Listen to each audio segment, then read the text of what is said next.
4 out of 5 people feel bad when they do this to their pets. No, it's not. Put them on a diet. I've got a cat that needs that. Officer Nick saw someone standing on the side of the road holding something that made him a little concerned. And what he did next, I think, is going to make you smile. One rule to help you focus on the things that are most important in your life. And the truth about mistakes, it's your daily joy scroll. I think it's going to encourage you too. That's coming up on The Good News Show with Andy, where I'm all about putting a smile on your face and hope in your heart. The number of the day is 4 out of 5 pet owners feel guilty after lying to their pets. I think this comes from, both dogs and cats will do this. When you look and talk to them, they just kind of turn their head to the side. And I think we just look into that with whatever we're saying. We think, oh, they know we're lying to them. No, they have no idea. Because to them, what we're saying is like the parents in Charlie Brown. Wah, wah, wah, wah, wah, wah, wah, wah, wah, wah. 4 out of 5 people admit this, that they feel bad when they lie to their pets. It's because your pet is part of the family. It's my dog's birthday today. Oh, what's your dog's name? Thor. He's really energetic. Well, with a name like Thor, I feel like he has to. What are you doing for his birthday? We were thinking of getting those little cookies, like dog cookies. Well, as you get him his birthday treat, how about you give him a shout out as he patiently waits for you by the door at home? Thor, we love you. Another reason why pets are part of the family. They do things that don't make sense, but that's why you love them. We got 2 cats. One cat this morning caught a bird and brought it in the house. Oh, and I know cats, they're hunters, so this is a way of them giving you a gift, right? Yeah, but the only thing of it is, she brought it in alive. Oh no, you got to tell the cat, catch and release. Yeah. I hope this story makes you smile today. As a police officer, Sergeant Nick is trained to keep an eye out for things that look suspicious. So when he saw a lady on the street corner with a bunch of balloons, he decided to stop and see what was going on. He found out that the woman is a mother and she was walking to her daughter's first birthday party. He offered to give her a ride, so she hops in the back of the squad car. And he says, we have to make one quick stop, though, before we drop you off. So Officer Nick pulls into the nearest grocery store, and his partner runs inside and comes back out with a special birthday cake just for the mom and her daughter. And then moments later, the officer, the woman, and her kids were sharing cake and singing happy birthday all together like old friends. The reason that getting to the hotel room or the Airbnb on vacation feels so good is because you go into a place that's completely clean. So maybe we can save money and not spend a lot on the vacation, but just tidy up what we've got in our house. You take a big bag, like a grocery bag, preferably, or a white hefty bag. You go around the room, everything that you don't want sitting out or clothes, you stuff in this bag. I know it sounds bad. Then you stuff the bag in a closet and shut the door. You can have up to 3 bags is the limit. What? I've never heard a tip like that before. My girlfriend, I learned it from her, and she said in 3 months you have to put the stuff away. The best part about going on vacation is walking into a clean house. So why don't we just do that with our house?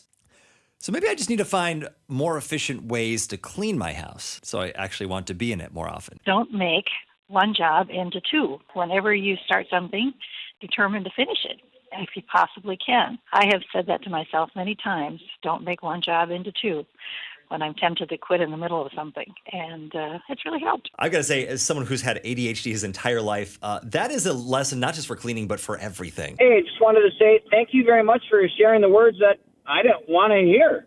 What was that, Scott? We're not born to be comfortable. I have 3 of our grandkids living with us, and a lot of times they say, I didn't sign up for this. I just want peace and quiet. They're under a godly roof, but we ain't comfortable. So thank you for sharing that. I needed to hear that, Andy. I appreciate that. No problem. Anytime, brother. Anytime you need to complain to me, Scott, I'm all ears. Doing uncomfortable things, doing hard things, it's good because that's where growth happens. My mother, who's going to be 90, now lives with us since my dad died 4 years ago. And they have been married 62 years. So we're talking about marriage and how long they've been married and all this kind of stuff. And my mother, who went through a lot of stuff in her married life with my dad because they had, in the first 11 years of marriage, 7 children. and she had no car. She patted my arm and said, "You just keep going, honey. It's the first 50 years that are the hardest." Mistakes are lessons in disguise, and I know that's not reassuring if you just made a mistake today. But here's what can happen on the other side of it. Something I found for you on the internet, your daily joy scroll. Albert Einstein struggled in school, but he went on to revolutionize physics. Alexander Fleming's mistake led him to invent penicillin. Don't let your mistakes get you down. It is not practice that makes perfect. It is mistakes we learn from that make perfect. Just keep going. And it looks like you've got a text from God. The world may shake, the ground beneath you may shift, but my love for you, unshakable, unmovable, unstoppable. See, when everything falls apart, God's love holds firm. It will happen if it hasn't already. There'll be a moment where you go, oh, I've officially turned into my parents. I actually have a story of me not wanting to become like my dad. Just the other day I was standing out in the yard with him and actually lost it. When I came in, my oldest son is 16 years old, and my wife said to me, we might only have 2 more years with him. When he's 18 years old, he's an adult. And I just realized at that moment that I'm going to try to take advantage of every moment I have before that boy leaves the house. Because my dad didn't. My dad left us when we were kids, and he died by the time I was 15. So let's take advantage of every moment we have with these guys. And that one change will now hopefully mean that your kids will want to be like you. Exactly. When we imitate Christ as beloved children, then our children will be imitating not us, but Christ in us. So that's the goal. Be interesting to see what your answer to this question is. What would you give up to work a job you love? Well, for millennials, they say they would give up travel, Instagram, even having kids in order to have their dream career. But when you're looking for that perfect job, first off, you're never going to find it. And I think I've found the career I should be in, at least for now. It seems to be working right now in radio. But I'll tell you what, there's been places I've been where it wasn't a good, positive environment. And I didn't do well. I struggled. And my wife would be the first to tell me, honey, you were miserable. You felt like you were worthless. You felt like you couldn't do anything and that you didn't have any value as a person because you were struggling in your job. And so it was a reminder to me that it's so important not to equate your job to who you are. It's what you do, but it doesn't have to define you. This could help your loved ones sleep better. It's a question to ask around the dinner table and your food for thought today. What do you need in order to fall asleep? Everyone is so different on this question. For me, it's a little bit of a process. I need my mouth strap thing that keeps me from opening my mouth in the middle of the night, my sleep machine, Vaseline on my lips, music at a low volume, and also my fan on low.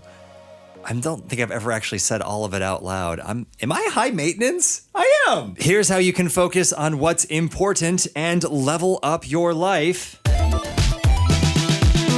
Use the 80-20 rule, meaning 20% of your activities will account for 80% of your results. Now, it's up to you to figure that part out. What is the 20%? Focus on activities, not accomplishments.